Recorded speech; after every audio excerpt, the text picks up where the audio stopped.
Let's talk about the complications that you face long term as a result of growing up in a chaotic home. Hi, my name is Dr. Natalie Jones.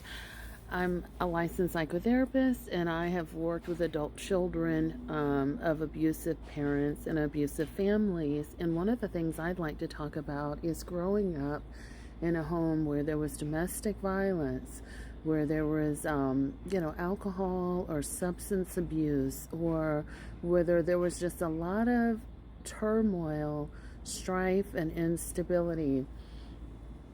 There are a lot of long-term consequences that you face in growing up in a chaotic home. And some of the things that I've noticed in working with clients over the years is the first thing, one thing that can seem pretty small, but is true of a lot of people is not being able to readily smile, like they're constantly stoic, and it takes a lot for them to smile, and it takes a lot for them to experience joy or happiness. There's always sort of like this stoicism, but there's also sort of like, they can be on an even keel, but they're not really happy or joyful, nor do they really experience that. Number two, I think one of the things that I've noticed is affect dysregulation with people. And so what that means is like when someone is describing something traumatic, maybe something either from their past or even in their current present day life, they may be smiling as they're talking about it or laughing as they're talking about it, and it's obviously something that's painful. So what they're talking about doesn't match up with their body language, and they're not even aware of it, but it's more like it's a defense mechanism. We develop a defense mechanism to sort of smile and like try to appear normal on the opposite spectrum.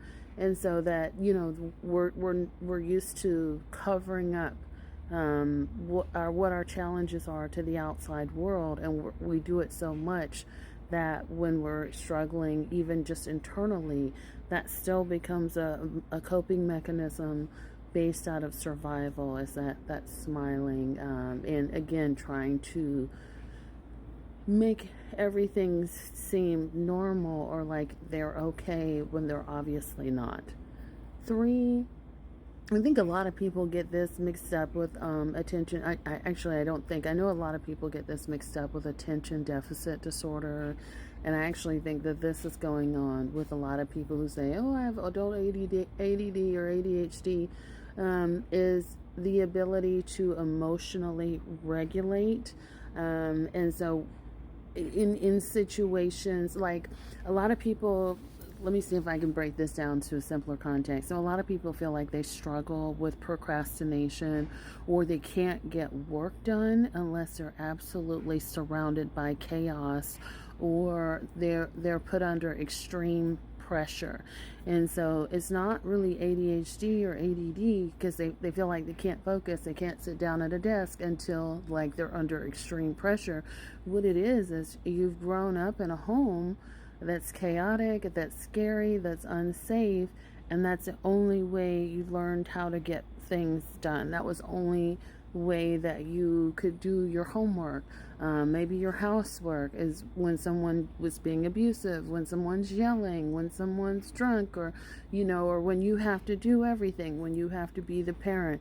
And so that's how that trait carries over to our adult world. And I think the obvious is number four. I think one of the more obvious is we are surrounded by people in our adult lives that are chaotic, that always have challenges, like we always need to take care of them, or be a mother to them, or people that are always hurtful to us. So we're attracted to essentially what we grew up with: people with problems, people with substance abuse, people who are abusers. Our brain, even though on a logical level we know that that's not necessarily safe and what we want, but also on the opposite end of that, we are wired to, like, that's normal. Like, we're wired to be attracted to that and to engage in relationships with people who are like that.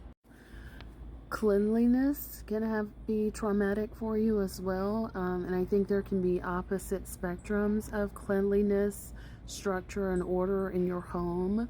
So on the one hand, you may be a person that has a lot of clutter or doesn't like to clean, so much so that you may have like piles of stuff piling up, right? Not quite a hoarder, but not quite organized either. And that may have been because, again, cleaning may have been abusive. So, and when I say abusive, it could be something like where your parents forced you to clean the house from top to bottom all the time. You were only doing school and chores. You may have gotten woken up out of your sleep, or kept from participating in activities as a child so that you can clean and pick up after them and everybody in the home. On the other end of the spectrum, you may be a person that is insanely clean and you do not like clutter or disorderliness, and you always have to have a clean home, like it has to be spick and span, because you may have grown up in a home that you may have been grown up in a home surrounded by squalor, where things were extremely dirty, extremely filthy.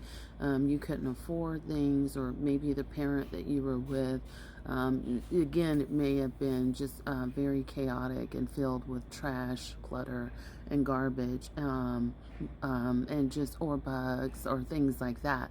And so it's very traumatic. Like, you can't, it's to the point where, like, you can't lay down and go to sleep unless your home is clean. 7, hyper independence.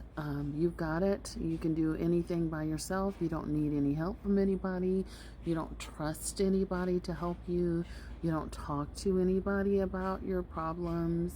You just kind of do everything all yourself. 8, you are wired to be a caregiver.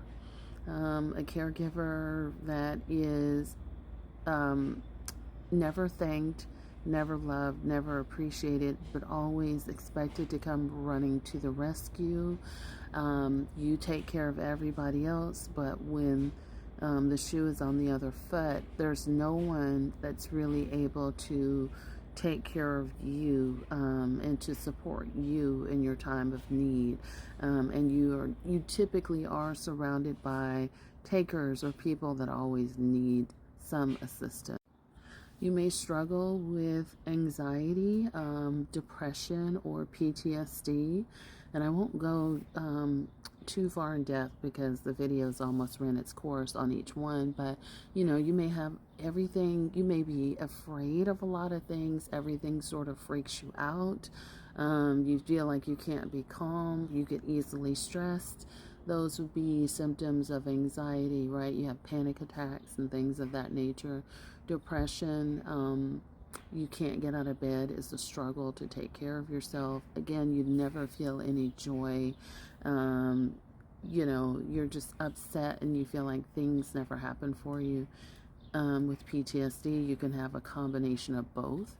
You have flashbacks, memories, nightmares.